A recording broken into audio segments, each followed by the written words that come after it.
Imagine this. You are scrolling through your feed. You see a dashboard camera video of a vintage SUV tearing down a dusty road in California. The dust kicks up perfectly around the tires.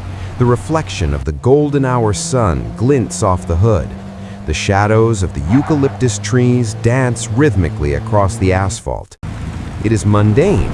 It is boring. It is undeniably real. Except it isn't. None of it exists. The car, the road, the dust, the sun, it was all dreamt up in a matter of seconds by a neural network after reading a single sentence of text. This isn't the CGI of Avatar or Marvel movies, which takes armies of artists months to render. This is OpenAI's Sora. This is the death of seeing is believing. For the entirety of human history, our visual sense has been the bedrock of our epistemology, the way we know what is true. If you saw a tiger, there was a tiger. If you saw a video of a politician accepting a bribe, they accepted that bribe. Sure, we've had Photoshop for decades, but deep down, our brains are hardwired to trust motion. We understand that freezing a moment in time can be manipulated, but capturing the chaotic physics of light, shadow, and gravity in motion, that felt safe. That felt like an exclusive property of reality. But in 2024, we crossed a threshold that we can never uncross. We have effectively taught sand, silicon, to think, and now we have taught it to dream. And the terrifying part isn't that AI is getting better at faking reality, it's that it is dissolving the very concept of it. We are currently standing at the precipice of an epistemic crisis. This is a fancy way of saying that the tools we use to navigate the world, our eyes and ears, are becoming obsolete liabilities. When a deepfake of your boss can call you on Zoom and ask for a wire transfer, or a generated video of a war zone can trigger a stock market crash before a single journalist can verify it, we are no longer living in the information age. We are entering the disinformation age, or perhaps more accurately, the age of synthetic reality. Think about Plato's allegory of the cave. Prisoners are chained, facing a wall, watching shadows cast by objects behind them. To them, the shadows are the only reality. For thousands of years, we thought we had escaped the cave. We thought science and photography gave us a direct window to the real world.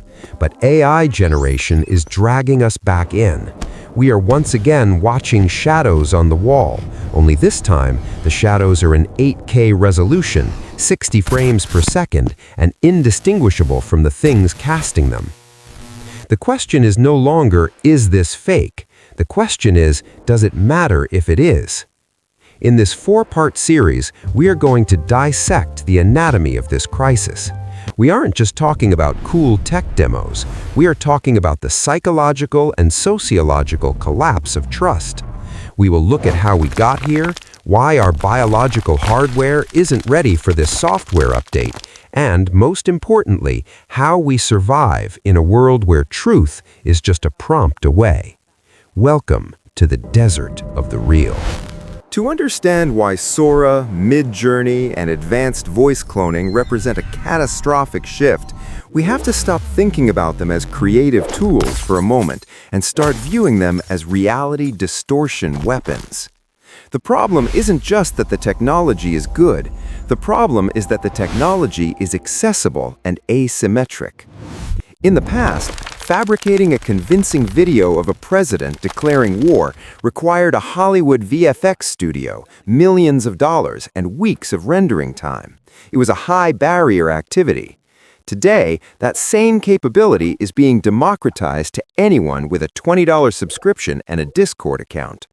We have moved from an era of trust but verify to an era where verification is mathematically impossible for the average human brain. But here is the darker twist. The greatest danger of deepfakes isn't actually that we will believe lies. It is that we will stop believing the truth. This phenomenon is what scholars call the liar's dividend. As society becomes aware that audio and video can be effortlessly faked, bad actors gain a powerful new defense mechanism. Caught on tape accepting a bribe? That's a deepfake. Recorded making a racist remark? AI-generated smear campaign. Even if the footage is 100% authentic, the mere existence of the technology casts a shadow of doubt over everything. It gives the guilty a get-out-of-jail-free card. We saw a glimpse of this when Elon Musk simply questioned the authenticity of old emails or videos. Now imagine that defense applied to every courtroom, every HR dispute, and every police body cam video in existence. When everything could be fake, nothing is indisputably real. This leads us to a psychological state known as reality apathy. When the cognitive load of distinguishing truth from fiction becomes too high, the human brain simply gives up. We stop trying to verify. Instead, we retreat into tribalism. We believe whatever confirms our pre-existing biases and dismiss whatever challenges them as AI-generated nonsense. We don't analyze evidence, we pick teams. Furthermore, we are facing an issue of information pollution on a scale the world has never seen. The internet is currently being flooded with synthetic sludge. SEO spam sites are churning out thousands of AI-written articles a day. YouTube channels are pumping out AI-narrated, AI-scripted videos to farm ad revenue. We are approaching a model collapse scenario, and digital Ouroboros where AI models act like a snake eating its own tail. Future AIs will be trained on the data created by current AIs, creating a feedback loop of hallucinations. The human internet, the messy, authentic, imperfect web we grew up with, is shrinking. It is being paved over by a seamless, infinite generated highway of content that looks real but contains zero human experience. Consider the implications for history. If we can generate photorealistic images of events that never happened, say a massive Woodstock-style festival in 1995 that never existed, and flood the archives with them, how will future historians separate the signal from the noise? We are actively corrupting the hard drive of human culture. We are building a world where a teenager in a basement can crash a stock by faking an explosion at the Pentagon, which actually happened briefly in 2023 via an AI image, or where a hostile nation can incite a riot by generating a video of police brutality that never occurred. The speed at which these fakes travel is the speed of the internet. The speed of the truth is the speed of human fact-checking. That asymmetry is fatal. The virus moves faster than the antibody.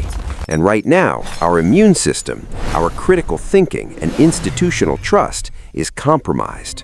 If Part 2 felt like a horror movie, Part 3 is where the protagonist enters the montage sequence to train for the final battle.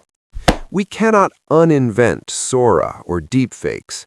The genie isn't just out of the bottle has been smashed, and the genie is currently rewriting the laws of physics. So how do we survive? The answer lies in a fundamental shift from detection to provenance. For a long time, the hope was that we could build AI police, algorithms that analyze video pixels to spot the fakes. Maybe the eyes don't blink right, or the shadows are slightly off. But this is a losing game. It is an arms race where the defense is always one step behind the offense. As soon as a detector learns to spot a flaw, the next version of the generative model is trained to fix that specific flaw. It's a game of whack-a-mole, where the mole is getting smarter and stronger every second. The solution, therefore, isn't looking at the content, the pixels. It's looking at the context, the metadata. We need to build a chain of custody for reality. Enter the C2PA, the Coalition for Content Provenance and Authenticity. Think of this as the HTTPS of the visual web. Just as the green padlock in your browser tells you that your connection to your bank is secure, C2PA standards aim to create a tamper-evident seal for digital media. Here's how it works. When a camera, like a Leica or Sony, takes a photo, It cryptographically signs the file at the moment of capture. It embeds a digital signature that says, "I am a real sensor. I captured these photons at this GPS coordinate at this exact time." If someone opens that file in Photoshop or uses AI to add a UFO into the sky, the digital history logs that edit.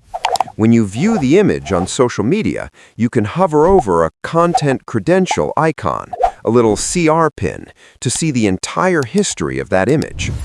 We're moving toward a world where files without this digital nutrition label will be treated as spam or potential malware.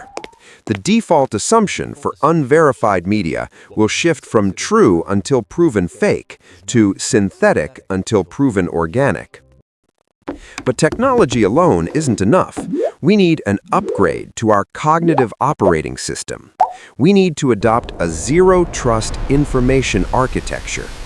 In cybersecurity, zero trust means you never assume a user is who they say they are just because they're inside the network. You verify every request. We must apply this to our consumption habits. This involves 3 core pillars of Media Literacy 2.0. The source over the senses. Stop trusting your eyes. Start trusting the reputation of the publisher. In a world of perfect fakes, the editorial integrity of the messenger becomes the only currency that matters. A video from a random Twitter account is noise. That same video verified by the Associated Press or Reuters, who use strict provenance protocols, is signal. Lateral reading. When you see shocking footage, do not look at the footage. Look away from it. Open 3 new tabs. Search for the event. Are reputable, independent sources corroborating this? If the only place this shocking event exists is in that one video, it is a hallucination.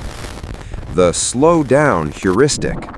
Viral misinformation exploits our System 1 thinking, our fast, emotional, reactive brain. AI content is designed to trigger dopamine or rage instantly. The simple act of pausing for 60 seconds before sharing breaks the emotional hijack loop. Finally, we are seeing the rise of proof of personhood and the return to analog. As digital content becomes infinite and cheap, scarcity shifts to the physical realm. We may see a resurgence of in-person verification, live performances, unrecorded town halls, and physical documents will regain the premium status they lost during the digitization of the 2000s. Furthermore, we will see the rise of cryptographic identity. In the near future, public figures will likely have public crypto keys. If a video of the president comes out and it hasn't been signed with their private key on the blockchain, the public will know instantly it is a forgery.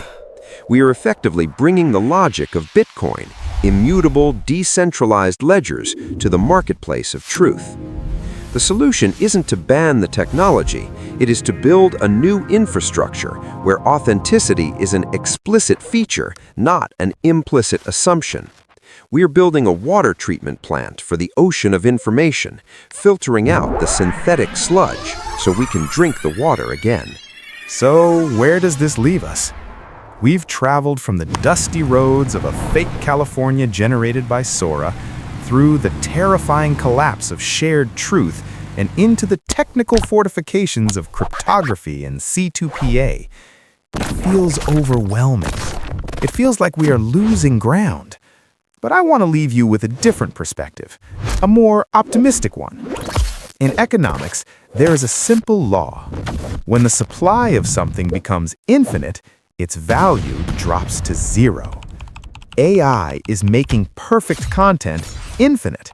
Beautiful art, convincing video, eloquent text. It is all becoming a commodity. It's the fast fashion of creativity.